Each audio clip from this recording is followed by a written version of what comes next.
নমস্কার বন্ধুরা, আমি চৈতিস কিচেনে সবাইকে স্বাগত। শীত তো একদম জাঁকিয়ে পড়ে গেছে, তো শীত মানেই প্রত্যেকটা বাড়িতে বাড়িতে পিঠে পুলির উৎসব। তো আজকে আমি আপনাদের সাথে পিঠের একটা রেসিপি শেয়ার করব। খুবই সাধারণ একটা রেসিপি, আপনারা হয়তো অনেকেই বাড়িতে করে থাকেন। তো আজকে দেখে নিন আমি কিভাবে করলাম। তো সেই ভিডিওটাই আপনাদের সাথে শেয়ার করব। ভিডিওটা প্রথম থেকে শেষ পর্যন্ত না টেনে দেখবেন, আশা করি ভালো লাগবে। পিঠে বানানোর জন্য এখানে আমি পরিমাণ মতন চাল সারা রাত জলে ভিজিয়ে রেখেছিলাম, বা 7-8 ঘন্টাও জলে ভিজিয়ে রাখা যায়। তো জলে ভিজিয়ে রাখার ফলে চালটা বেশ নরম হয়ে গেছে। আর এখন চালটাকে ভালোভাবে ধুয়ে নিয়ে তারপরে আমি দেখুন মিক্সিতে একটা সুন্দর পেস্ট তৈরি করে নিয়েছি, মানে চালটাকে বেটে নিয়েছি। দেখুন খুব সুন্দর একটা পেস্ট তৈরি হয়েছে চালটার। আর এদিকে 1.5 লিটার পরিমাণ দুধ আমি খুব ভালোভাবে আগে থেকে জাল দিয়ে রেখেছি। দুধটা আগে থেকে জাল দিয়ে রাখলে ভালো হয়। আর দেখুন এখন এই চাল বাটাটার মধ্যে দিয়ে দিলাম অল্প একটু লবণ দিয়ে সমস্ত চাল বাটাটাকে বেশ কিছুক্ষণ একটু এরকমভাবে ফেটিয়ে নেব, তাহলে মিশ্রণটা আরও সুন্দর হবে। দেখুন মিশ্রণটা খুব সুন্দর হয়েছে আর এরকম একটা কনসিস্টেন্সি তৈরি হয়েছে। রেডি হয়ে যাবার পর এখানে আমি ননস্টিকের একটা পিঠের সাজ নিয়ে নিয়েছি। এই পিঠেটা অনেকেই মাটির সাজে করে থাকেন, তো আমার মাটির সাজ তো নেই, তো সেই জন্য আমি ননস্টিকের একটা সাজ নিয়ে নিয়েছি। আর এভাবে একটা কাপড়ের সাহায্যে সমস্ত খোপগুলোতে তেল ব্রাশ করে নিচ্ছি। তেল ব্রাশ করা ব্রাশ থাকলে সেটা দিয়েও করা যায়। তো যেহেতু তাওয়াটা আগে থেকেই গরম হয়েছিল, সেই জন্য অপেক্ষা করতে হলো না। এখন আমি হাতায় করে চাল বাটাটা এর মধ্যে দিয়ে দিচ্ছি। আমাদের বাড়িতে অনেকের কাছে মাটির সাজ থাকে না, তো তারা এরকম ধরনের পিঠে খেতে পারেন না। এইভাবে ননস্টিকের তাওয়াতে যদি এই পিঠেটা করা যায় তাহলে খুবই ভালো হয়। তো দেখুন আমি ঢাকনাটা দিয়ে দিলাম, অবশ্যই গ্যাসের ফ্লেমটা মাঝারিতে রেখে। বেশ কিছুক্ষণ পর ঢাকনাটা তুলে নিলাম, একটু চেক করে নিচ্ছি যে পুরোটা হয়েছে কিনা। তো ওপরটা একটু একটু কাঁচা রয়ে গেছে, তো সেই জন্য আমি একটু উল্টিয়ে দিচ্ছি পিঠেগুলো।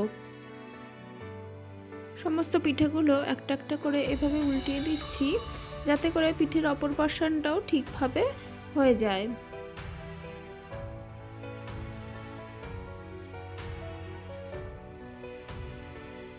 এবারে সমস্ত পিঠেগুলো একদম ভালোভাবে হয়ে গেছে, ভেতরে একদমই কাঁচা ভাবটা নেই। এই পিঠেগুলো এমনি ঝোলা গুড় দিয়ে খেতেও খুবই ভালো লাগে। সমস্ত পিঠেগুলো তুলে নেবার পর আমি আবারও একটু তেল ব্রাশ করে নিচ্ছি, আর বাকি যেটুকু চাল বাটা রয়েছে সেইটুকু দিয়ে আরও সমস্ত পিঠেগুলো ভেজে নিচ্ছি।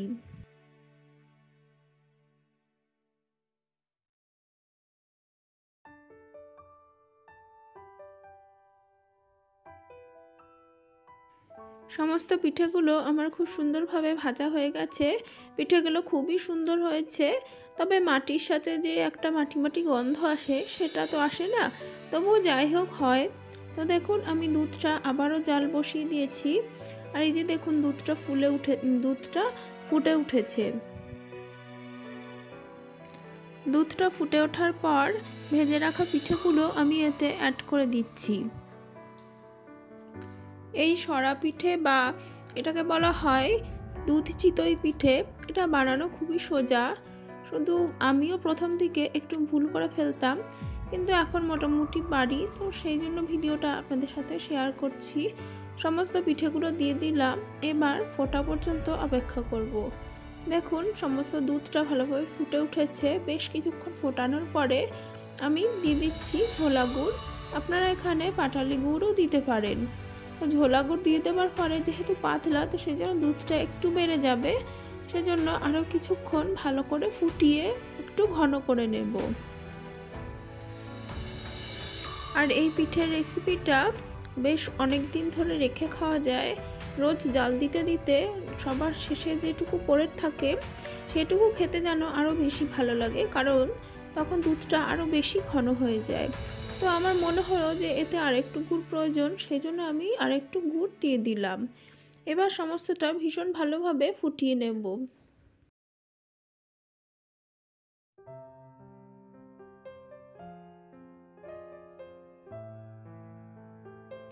সমস্ত দুধটা ভীষণ ভালোভাবে ফুটে গেছে, তবে আর বেশি ফোটানোর প্রয়োজন নেই। এবার আমি গ্যাসটা বন্ধ করে দেব, কারণ পরে যখন আবার জাল দেব তখন আবার এটা আরও একটু ঘন হবে আর স্বাদটাও ভালো হবে। আজকের আমার দুধ চিতই পিঠে একদমই রেডি।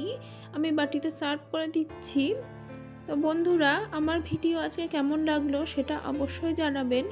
ভিডিওটা ভালো লেগে থাকলে ভিডিওটিতে লাইক দেবেন, কমেন্ট করবেন আর আমার চ্যানেলটিকে সাবস্ক্রাইব করে পাশে থাকা বেল বাটনটি প্রেস করবেন এরকম আরও নতুন ভিডিওর আপডেট পাওয়ার জন্য।